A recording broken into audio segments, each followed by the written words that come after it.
What's your creepiest real life story?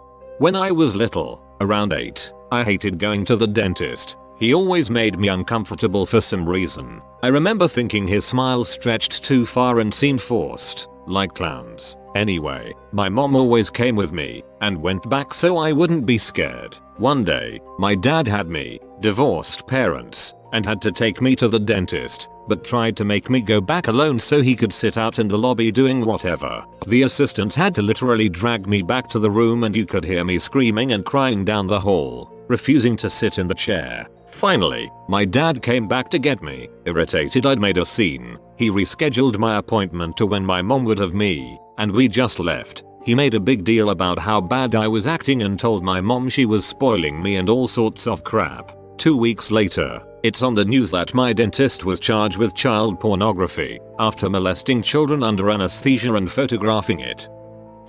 In a cold winter night in a remote village from Quebec, Canada, in 1990, me and my 2 brothers were asleep. We were 1, 3, and 6 years old. In the middle of the night, someone entered our house without knocking, walked around and was talking to himself. Our house is 2 miles from the village, in a rural area. My father woke up, went to the living room where the guy was. He had a car accident 1 mile from our house with his buddy who died instantly, and his scalp fell in front of his face. So the first time my father saw him, he saw a man with no face. He was drunk and his body was frozen. He was speaking to himself, Je vais mourir, which means, I'm gonna die. The fact that his face was partially frozen might have saved his lives, preventing him to lose too much blood. My father took him to the hospital at 25 kilometers from our house by car. He did survive. To this day, my father is still blessing the fact that we never woke up during the night with all the noise.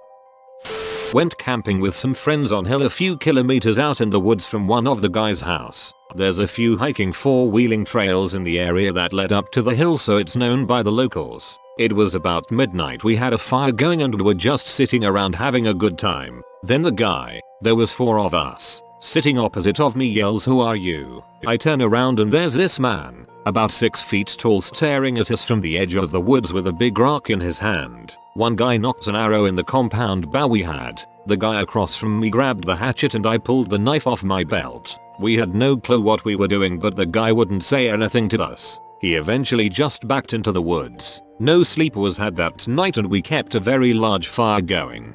Maybe he hoped that at least one of you guys was a geologist so you could discuss his cool rock with him. Then he got all scared by your reactions and spent a sleepless night in his camp, grepping his new rock friend.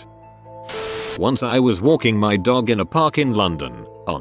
There are houses that sit on the edge of the park and back onto the Thames River and hiking trails. It was a pretty hot day and my dog was thirsty, so I brought him to the river to drink. We got down to the river and were behind a house with a large privacy fence that sat on the edge of the park. While my dog was drinking, I heard loud banging noises coming from the backyard, like a hammer. I thought somebody was building a shed or something. All of a sudden the hammer stops and a man says, "Shut up. Nobody knows you're here," and the banging began again. I froze in fear and then ran up the bank back into the park. I was now directly beside said creepy house. A man came out of the backyard gate in fatigues with a rusty old wheelbarrow, heading towards 2 quintessential kidnapping vans parked in front of his house. He noticed me looking at him as I was walking past, set down the wheelbarrow and just stared at me until I was out of the park. I called the police when I got home, and I still have no idea what happened. Last year, a guy came to my house's door around 9 o'clock at night. He knocked and I got my mum, and she went out to see what was up. By the way, we live in a very rural area, so visits that late are extremely uncommon and strange. The guy talked to my mom about how he was opening a business, asked whether she liked American-made products, then handed her a Clorox container as a sample. He went back to his minivan and opened it to get a vacuum cleaner when my mom saw 5 other men sitting inside. She told me to run and get my phone, since we don't have a landline. I couldn't find it, so I got my knife and stood around the corner. She threw the container outside and told them to get the heck off her property, as well as that she was calling the cops. They peeled out of the driveway and we never saw the car again.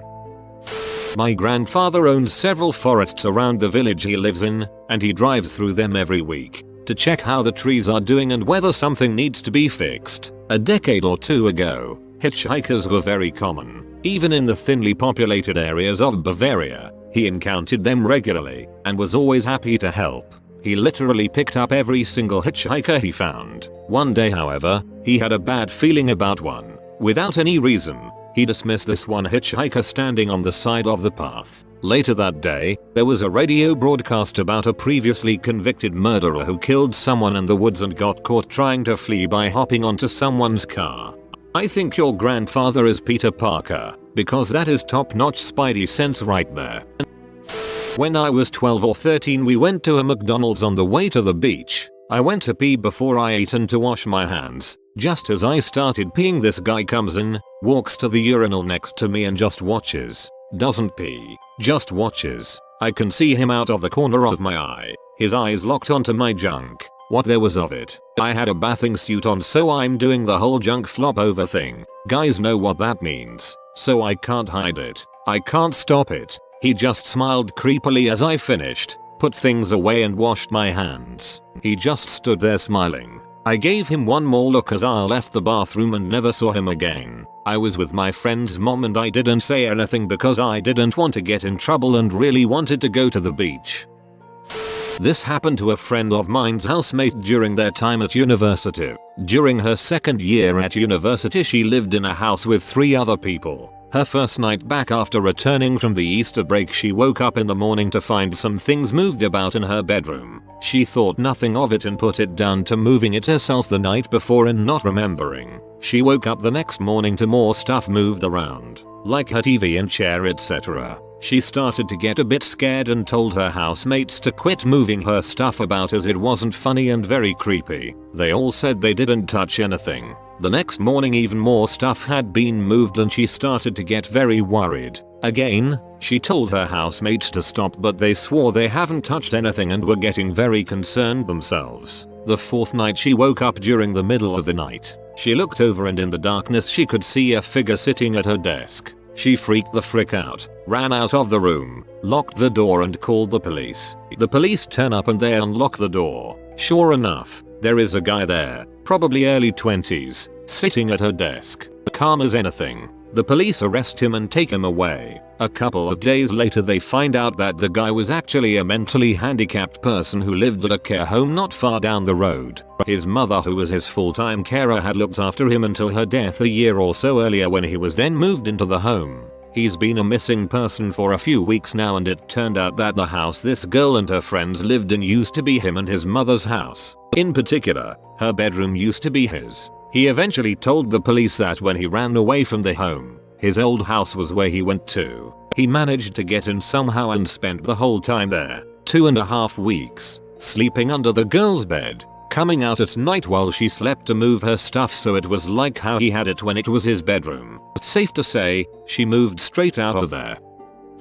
I was driving on some country roads at 1 AM with my buddy one night in the summer, come up to a 1-lane, old, rickety bridge at the bottom of a valley. The bridge is also next to an old bar that now sits abandoned and is frequently vandalized, so it's already sketchy. Pull onto the bridge and there is a car waiting on the other side. At first we thought nothing of it. If a car is on the bridge you have to sit there and wait your turn to cross. My friend and I get closer and closer to the car, but something is wrong. We see a white glove waving at us at about halfway to the other side. As we are almost across the bridge we see that the person waving his white glove has an expressionless mask on. Needless to say, we freak the fuck out as we have to slowly weave around the car and stare face to face with the person still waving. Drive off, scared shitless, but have to take the same road back. We get to the bottom of the hill, car is still there, but there is no one inside. We kinda look around for a second before we get forward there and we haven't been back since.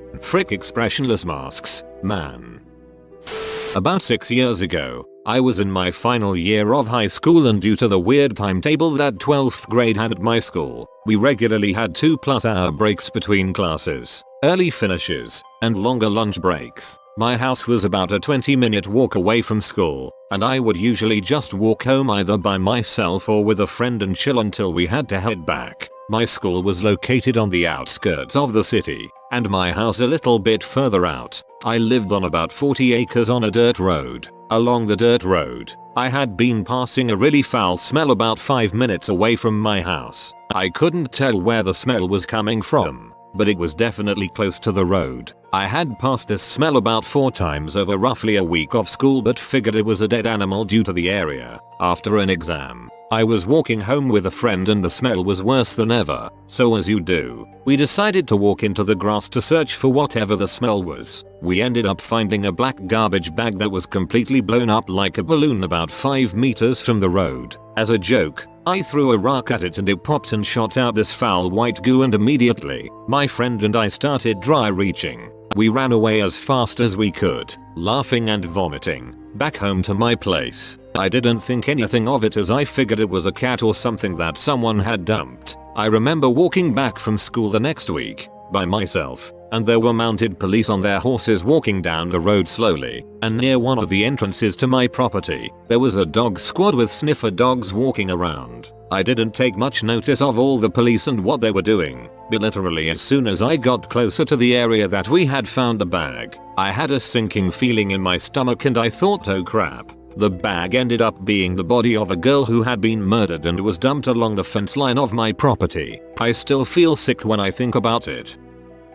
When I was about 10, my family of 6 lived in an extremely small apartment, 2 bedrooms upstairs and then the living room. When I was tired of my siblings, I would sleep downstairs. One night I am lying on the couch facing the front door and watching the sky through the window by the door when a face shows up in the window illuminated by a lighter. I freeze, and the face goes away. I'm pretty relieved, thinking it was maybe our druggy neighbors seeing if my parents were still awake when it shows up again. I try to scream, but when I opened my mouth nothing came out, not a sound. The person then kicks in the door and walks in the room. He sees me, smiles and goes towards the kitchen. As he comes out of the kitchen with a knife, my dad makes it down the stairs and the guy books it out of there. I still can't sleep easily on couches to this day.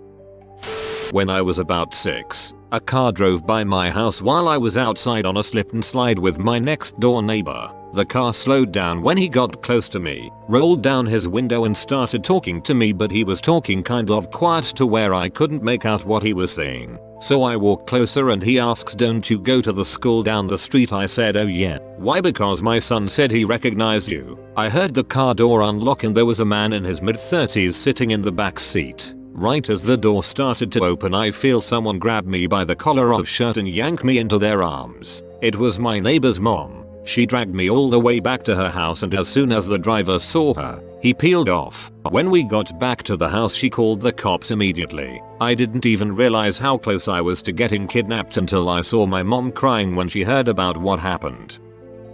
I live in Sydney, AUS, and this was probably just over a year ago. I was driving with my girlfriend back to my home after going out to dinner at her friend's house in Bondi, which is about 15 minutes away from my area called Watson's Bay. To get back to my place, you need to drive down into the valley near the harbor down a long winding main road that progressively takes you down to the water. It was around 1:30 or 2 AM and we were making our way down the road not really paying attention to much, and she suddenly grabs my arm and gasps, which freaked me out already. As I'm looking around as to what the frick is going on, we approach the roundabout and there is a man in medical looking attire next to a woman in what looked like white pajamas, with blood covering a lot of her clothing. Now obviously my balls drop and instinct kicks in as I speed up. It's quite a small roundabout, so I need to either slow down enough to turn left, or speed up and nope the frick straight out of there. I go straight, and as we go past, the woman attempts to launch herself at my car as the man looked like he was trying to stop her. I speed off. We get home about 3 or 4 minutes later and we're both shaken and basically scared out of our minds. Called the police to inform them of what we just saw, and got a call back the next afternoon explaining how a woman had somehow run away from a mental home and was attempting to commit suicide using sharp objects and running onto main roads. The man was one of the first workers who knew her on the scene, and apparently they managed to bring her back to where she lived. Heard nothing more after that. When I was in middle school, my friends and I were hanging out on a trampoline in the backyard late at night, maybe like 11 PM or so. The backyards are all connecting, meaning there is trees and small fences separating them, but you can walk through them. Some guy comes through and asks if we have seen a little orange tabby cat and we told him no. He said he lives around the corner, if we see it he will give us a reward. No joke. 2 minutes after this guy leaves, this little cat wanders through and we think is that the cat he was talking about. My friend grabs it and we all proudly march to the guy's house to collect our reward. The guy is sitting on his front porch and we bring the cat to him. He's so excited and says, "Oh, I have the reward inside, just come in and I'll give it to you." We were kinda sketched out but we decided to go in and to stay. He says, "Oh, if you don't come in I can only give the reward to the ones that come in." He was gonna give $100 a person to go in. Still, we had 2 guys go in and take what felt like forever, but they came out and had $200 with them. They said there was plastic on everything in there and something felt wrong. I feel as though if we all went we would have been killed, but keeping 2 outside that knew where their friends were I guess was enough to deter him. Still was a weird occurrence. You've been visited by the Good Sleep Capybara. Upvote within the next 5 seconds and you will be blessed with cozy and restful sleeps. If you are new to the channel, you can subscribe. I publish new videos every day. Until then, check out another video, or don't. Either way, have a great day you magnificent people.